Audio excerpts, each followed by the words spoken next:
আসসালামু আলাইকুম আরহামতুল্লাহ। প্রিয় 2021 সালের এইচএসসি পরীক্ষার্থী বন্ধুগণ, তোমরা সবাই কেমন আছো? আশা করি তোমরা সবাই ভালো আছো। ইতিমধ্যে তোমাদের জন্য দুটি ভিডিও আপলোড করে রেখেছি রুবেল একাডেমি 360 ইউটিউব চ্যানেলে, প্রথম সপ্তাহের অ্যাসাইনমেন্ট এবং দ্বিতীয় সপ্তাহের অ্যাসাইনমেন্ট। এবং আজ তোমাদের সামনে এই ভিডিওতে থাকছে তোমাদের কভার পেজ, অর্থাৎ তোমাদের যে অ্যাসাইনমেন্টের কভার পেজ হবে সেই কভার পেজে কীভাবে করবে তা নিয়ে থাকছে এই ভিডিওতে। এটি একটি নমুনা কপি। এটি তোমরা তোমাদের কলেজ থেকে সংগ্রহ করতে পারো বা তোমরা অনলাইন থেকে ডাউনলোড করে প্রিন্ট করে কাজ করে নিতে পারো। তো কভার পেজে কী কী করতে হবে তা থাকছে এই ভিডিওটিতে। দেখতে পাচ্ছ তোমরা মাধ্যমিক উচ্চ শিক্ষা অধিদপ্তর বাংলাদেশ ঢাকা 2021 সালের এইচএসসি পরীক্ষার্থীদের জন্য অ্যাসাইনমেন্ট। এটা হচ্ছে একটা নমুনা কপি। শিক্ষা বোর্ডের নাম মাধ্যমিক ও উচ্চ মাধ্যমিক শিক্ষা বোর্ড। তুমি যে বোর্ডে লেখাপড়া করো, রাজশাহী, ঢাকা, বরিশাল, তুমি যে বোর্ডে লেখাপড়া করো সেই বোর্ডের নাম তোমরা এই জায়গায় সুন্দর করে লিখবে। তোমরা এই জায়গায় বোর্ডের নামটি বাংলায় লিখবে, যেহেতু ইংরেজি কথা বলা নাই, তোমরা বাংলাতেই সুন্দর করে লিখবে। তারপরে তোমাদের পরীক্ষার্থীদের রেজিস্ট্রেশন নম্বর ইংরেজিতে, এটি বলাই হয়েছে ইংরেজিতে লিখতে হবে। পরীক্ষার্থীদের রেজিস্ট্রেশন নম্বর ইংরেজিতে অষ্টম বা নবম শ্রেণীতে রেজিস্ট্রেশন অনুযায়ী, অর্থাৎ অষ্টম বা নবম শ্রেণীতে রেজিস্ট্রেশন অনুযায়ী তোমাদের এখানে রেজিস্ট্রেশন নাম্বার লিখতে হবে ইংরেজিতে। ঠিক আছে। তারপরে তোমাদের থাকছে পরীক্ষার্থীদের নাম ইংরেজিতে ক্যাপিটাল লেটারে, অর্থাৎ তোমরা এই ঘরেতে পরীক্ষার্থীর নাম বড় হাতের অর্থাৎ ক্যাপিটাল লেটারে লিখতে হবে এসএসসি দাখিল সনদ অনুযায়ী। তোমরা এই জায়গায় খুব সুন্দর করে লিখবে। তারপর তোমাদের পরীক্ষার্থীর পিতার নাম ইংরেজিতে ক্যাপিটাল লেটার, অর্থাৎ তোমার পরীক্ষার্থীর পিতার নাম এখানে লিখতে হবে এসএসসি দাখিল সনদ অনুযায়ী বড় হাতের ইংরেজি অক্ষরে লিখতে হবে। ঠিক আছে। তারপরে তোমাদের জন্য থাকছে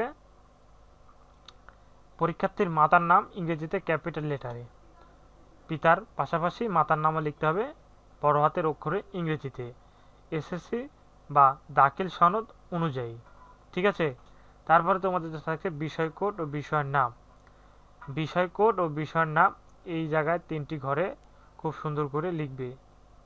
যেহেতু এখানে বিষয় কোড ও বিষয়ের নাম সুন্দর করে লেখার পাশাপাশি তোমাদের বিষয়ের নাম এই জায়গায় লিখবে খুব সুন্দর করে। এখানে যেহেতু ইংরেজিতে ইংরেজিতে বলা নাই, তাই তোমরা বিষয় কোডটি বাংলা এবং বিষয় কোডের নাম বাংলাতে লিখতে পারো।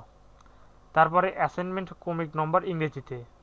অ্যাসাইনমেন্টের ক্রমিক নম্বর, যেমন অ্যাসাইনমেন্ট নম্বর থাকে 1 2 3 4, তোমরা এই ক্রমিক নম্বর 1 2 3 4 ইংরেজিতে খুব সুন্দর করে এই ঘরেতে লিখবে। তারপরে অ্যাসাইনমেন্টের শিরোনাম। অ্যাসাইনমেন্টের শিরোনাম তোমরা যে সাবজেক্টে অ্যাসাইনমেন্ট করবে সেই সাবজেক্টে প্রশ্নটি সবার আগে খুব সুন্দর করে পড়ে নেবে, কারণ প্রশ্নটি সুন্দর করে পড়ার মধ্যে অনেক বিষয় থাকে যা তোমরা খুবই সহজে বুঝতে পারবে। তো অ্যাসাইনমেন্টের শিরোনাম যে তোমরা অ্যাসাইনমেন্টটি করবে সেই অ্যাসাইনমেন্টের শিরোনাম যেহেতু এখানে ইংরেজিতে বলা নাই, তাই তোমরা বাংলাতে খুব সুন্দরভাবে এই জায়গায় লিখবে।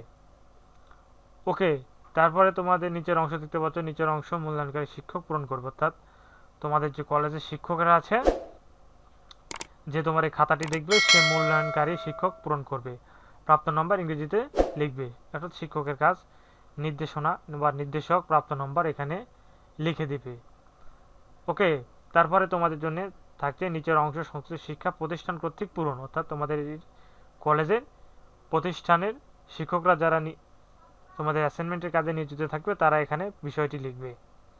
বিষয় কোড ও বিষয়ের নাম এখানে বাংলাতে লিখতে পারো বা ইংরেজিতে লিখবে, শিক্ষকেরা লিখবে যেহেতু এটা। এবং অ্যাসাইনমেন্টের ক্রমিক নং ইংরেজিতে অ্যাসাইনমেন্টের শিরোনাম এটি বাংলা বা ইংরেজি দুটি যে কোনো একটিতে খুব সুন্দর করে লেখা যাবে। তারপর নিচের অংশ ইংরেজিতে পূরণ করতে হবে, যেমন ইন্ট নাম্বার, প্রতিষ্ঠানের একটি ইন নাম্বার থাকে সেই নাম্বার লিখবে। পরীক্ষার্থীর রেজিস্ট্রেশন নম্বর, পরীক্ষার্থীর এইচএসসি পরীক্ষার রোল নম্বর, এগুলো তোমাদের কলেজ কর্তৃক পূরণ করে থাকবে।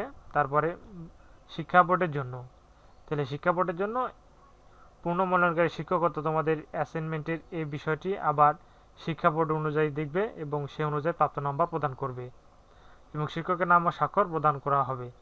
তো তোমরা অবশ্যই বুঝে গেলে যে আসলে তোমাদের কভার পেজটি কেমন হবে এবং তোমাদের কতটুকু অংশের কাজ করতে হবে এবং বাদ বাকি অংশের কাজটুকু কে করবে তাই ভিডিওতে আলোচনা করা হলো। ভিডিওটি কেমন লাগলো অবশ্যই কমেন্টে জানাবে এবং তোমাদের জন্য প্রথম এবং দ্বিতীয় সপ্তাহে যে অ্যাসাইনমেন্ট প্রকাশ করে মাধ্যমিক শিক্ষা অধিদপ্তর সেই অ্যাসাইনমেন্টের নমুনোত্তর রুবেল একাডেমি সাইট ইউটিউব চ্যানেলে নিয়মিতভাবে আপলোড করা হবে। যদি একটু সময় সাপেক্ষ ব্যাপার, তবু চেষ্টা করবো তোমাদের জন্য খুব সুন্দরভাবে ভিডিওগুলো আপলোড করা। তোমরা অবশ্যই দেখে নেবে এবং ভিডিওটি কেমন লাগলো অবশ্যই কমেন্টে জানাবে। ধন্যবাদ সবাইকে। আসসালামু আলাইকুম।